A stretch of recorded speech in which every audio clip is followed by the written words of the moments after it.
This episode is brought to you by SmartVestor. Connect with an investing pro near you at RamseySolutions.com/SmartVestor. Let's go to Lynn in Madison, Wisconsin. Lynn, how can we help? Hi, guys. I do need your help. Well, good news. We have got help to give. I mean, I can't think of two guys that are more helpful than us. So you're in good hands. Well, yeah, I have. I'm hoping to get a dispute settled. Oh, I love dispute. Oh, it's between you and your husband. It is. All right, let me ask this before we get going. Is he by chance in the room with you? He's not.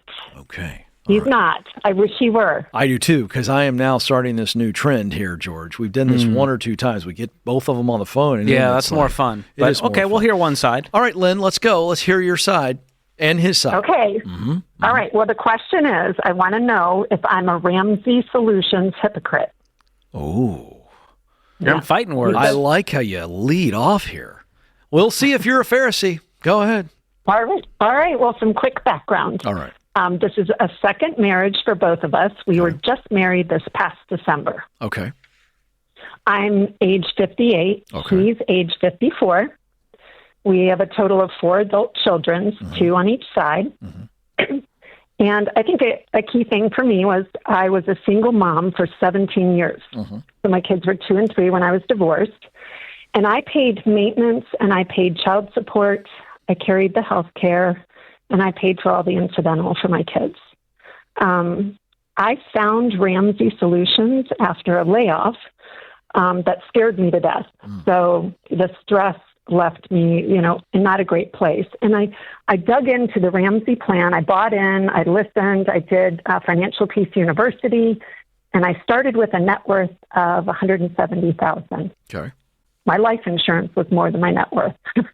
So coming into the marriage, I was baby step 7 with a net worth of $1.9 million. Hey, way to go, Lynn.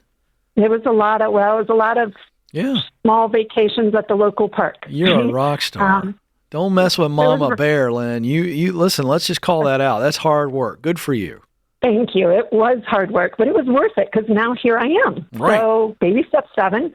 And now my husband, he came to the marriage with a net worth of $150,000. Oh, okay. And he was one of those guys who never found debt he didn't like. He had car loans. He had a boat loan. He had credit cards. He kind of had everything. And obviously, since we're married, we financially got into the same place. So I introduced him to Ramsey Solutions, gave him Financial Peace University. We went through that.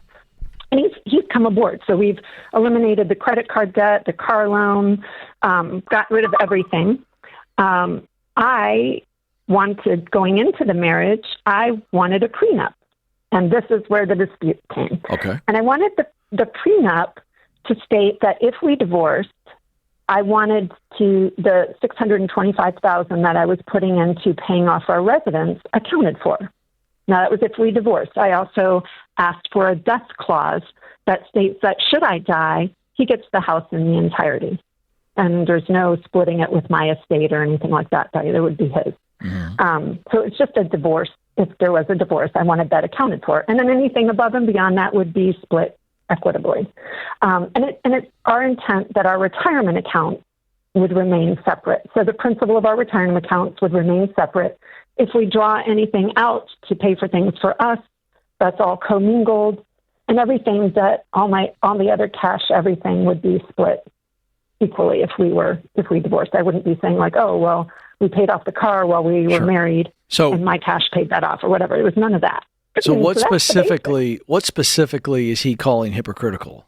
That I wanted a prenup. Just a prenup. Did he have any? But was he fine with certain parts of that agreement? You just laid out a list. Was he against all of those things?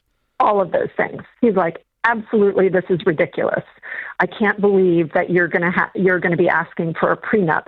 Once we're married, and everything should be equal. I'm like, well, it is equal. I'm just saying if we get divorced, because I've been divorced before, and I'm now 58.